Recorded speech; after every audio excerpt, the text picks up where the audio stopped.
मैं सरकार का धन्यवाद करूंगा कि सरकार ने इतिहास में अमर होने के बहुत करीब पहुंची सरकार।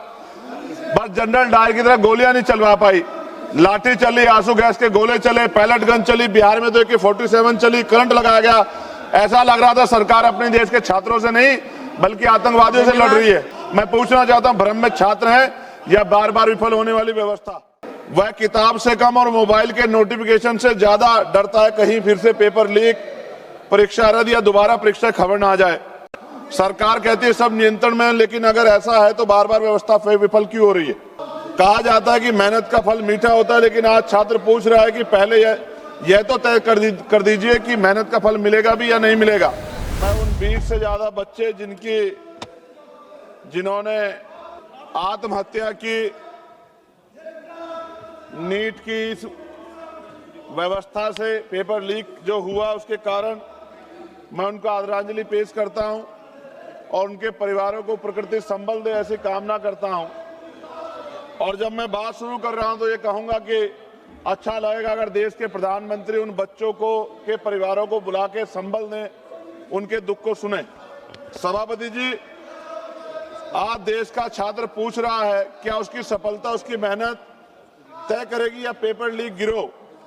कहा जाता है कि मेहनत का फल मीठा होता है, लेकिन आज छात्र पूछ रहा है कि पहले यह तो तय कर दीजिए कि मेहनत का फल मिलेगा भी या नहीं मिलेगा। वह किताब से कम और मोबाइल के नोटिफिकेशन से ज्यादा डरता है कहीं फिर से पेपर लीक, परीक्षा रद्द या दोबारा परीक्षा खबर ना आ जाए। सरकार कहती है सब नियंत्रण में है, लेकिन अगर ऐसा है तो बार बार व्यवस्था विफल क्यों हो रही है? परीक्षा देने वाले छात्रों की पहचान आधार, बायोमेट्रिक और कई स्तर की जांच से होती है, फिर भी प्रश्न पत्र सुरक्षित नहीं रह पाता। यदि लाखों छात्रों की पहचान सुरक्षित की जा सकती है तो प्रश्न पत्र की सुरक्षा क्यों नहीं की जा सकती? पिछले कुछ वर्षों में NEET, UGC NET, CUT, JEE, UP में UP police constable, UP PCS, UP TET के पेपर लीक हुए हैं और तकनीकी गड़बड़ी, परीक्षा रद्द, मूल्यांकन विवाद और OMR और स्कैन कॉपी से जुड़ी शिकायतों ने लाखों छात्रों का भविष्य बर्बाद किया। जब नॉर्मलाइजेशन के आधार पर छात्रों का भविष्य तय किया जाता है तो रो स्कोर, प्रयुक्त फार्मूला का स्कोर कार्ड पूरी पारदर्शिता से उपलब्ध कराए जाने चाहिए। चयन के गणितीय प्रक्रिया गोपनीय रखने का कोई औचित्य नहीं है। पारदर्शिता विश्वास पैदा करती है जबकि गोपनीयता संदेह। मैं शिक्षा मंत्री के इस्तीफे का भी उल्लेख करना चाहता हूं।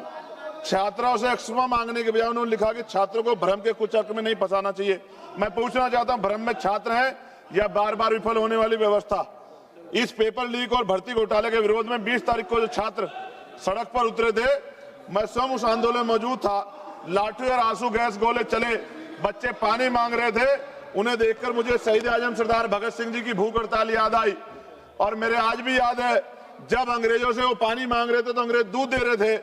उस दिन पानी नहीं मिला, उल्टा लाठियां मिली, आंसू गैस के गोले मिले। सभापति जी, बच्चे धुएं में अपनी सांस नहीं ले पा रहे थे। मैं सरकार का धन्यवाद करूंगा कि सरकार ने इतिहास में अमर होने के बहुत करीब पहुंची सरकार। बस जनरल डायर की तरह गोलियां नहीं चलवा पाई, लाठी चली, आंसू गैस के गोले चले, पैलेट गन चली, बिहार में तो AK-47 चली, करंट लगाया गया। ऐसा लग रहा था सरकार अपने देश के छात्रों से नहीं बल्कि आतंकवादियों से लड़ रही है। धन्यवाद माननीय सदस्य। सभापति जी, 4 मिनट नहीं हुए अभी पूरे। अगर नहीं बोलने देना चाहता सदन तो बता दे। यहाँ 15-15 मिनट लोगों ने बोला, आप तय कर लो, कोई तो नियम होगा। अगर आप मना कर दी तो मैं इनको छोड़ देता हूँ, लेकिन अगर आप पूरी बात रखने देंगे तो कोई बात नहीं। कंप्लीट कर लीजिए।